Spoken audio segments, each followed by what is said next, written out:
The project name is College Fees Transaction Bot. It is made under the guidance of Professor Harshil Kanakia. The team members are Vivishwan Dubey and Abhishek Gupta. So normally in our college, we do our fees payment online and send the payment PDF copy to the college, and the concerned staff will verify and update the same to the student, and thus the payment is successfully done. By using RPA, now the student has to just send the PDF copy and the bot will scan the PDF and get the transaction ID and match with the college details, and if match, will update to the student, thus easing the task of the staff.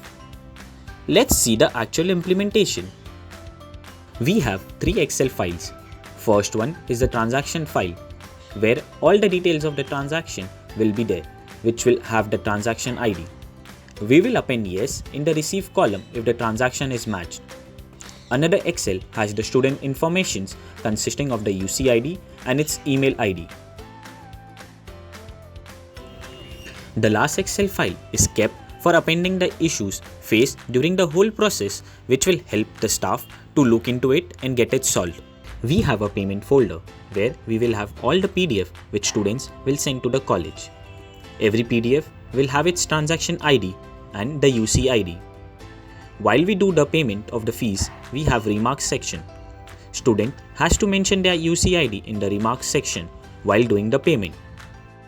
Now, let's see the controls used in the step followed.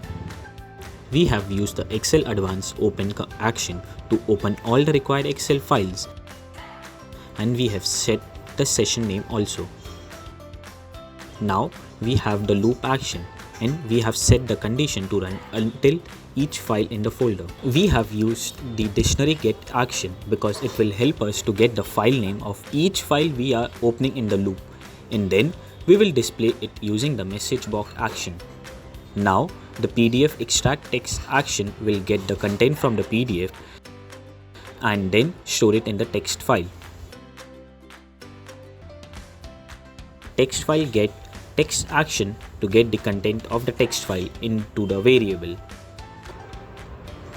The string extract text action will filter out the data in the variable to get the transaction ID.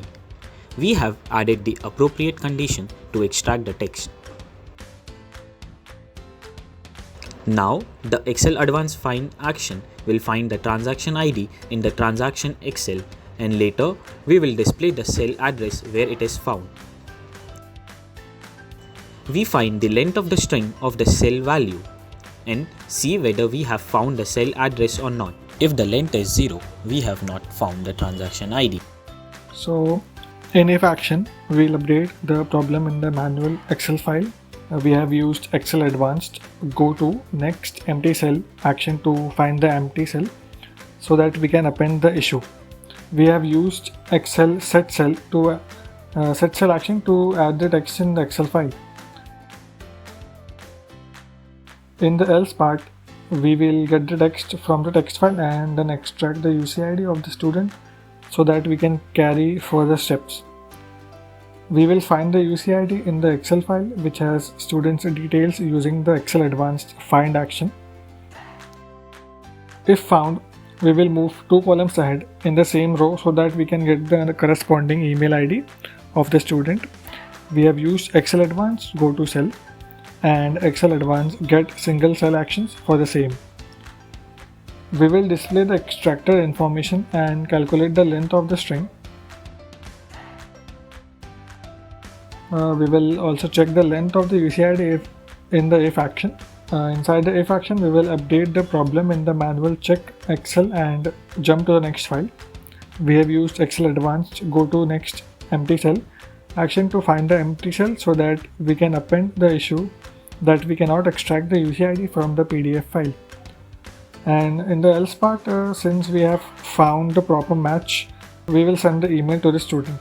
We have used email send action and added the extracted email ID from the Excel file, and we have selected the SMTP protocol and done the required configurations which can be seen in the figure. Lastly, by using Excel Advanced go to cell action and Excel Advanced set cell action, We will go to the transaction Excel sheet and append a yes, stating that we have received the payment against the transaction ID. Once all files have been scanned, then we will exit from the loop and display an appropriate message by using the message box action and finally closing all the Excel files and one by one. For this we have used Excel Advanced Close action. Okay, now let's run the bot. It will start scanning one PDF at a time from the payment folder which was shown earlier. We can see the file name, transaction ID, which has been extracted from the PDF. The ID was found in the college transaction Excel sheet. Now that we have extracted the UCID from the PDF, and we will match with the student details and get the email of the student. Since we have found the email ID, that means we have found a legit transaction. Now we will send the email to the student and update the same in our Excel file. Now we go to the next file and extract the transaction ID. Here we could not find the ID in the college Excel file sheet, so we will update the issue in our Excel file accordingly. We will go to the next PDF now, and the steps similarly. We have extracted the ID and found its match. We have extracted a UCID and matched it with the student's data and found the email.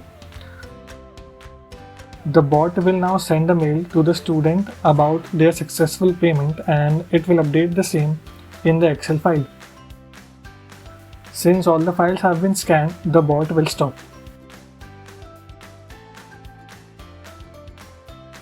Now let's check the transaction Excel. We have two successful payments, and that can be seen here. Also, we had one failed payment. The related issue is mentioned here so that it is easy for the staff to only check the PDF where the bot has raised an issue. We can see the bot raised an issue in this PDF.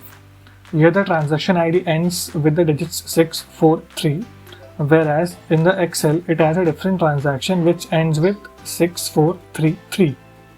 So in this manner we have tackled some test cases which will ease the task of the staff. And finally, here is the email that was sent to the user whose payment has been received by the college. Thank you.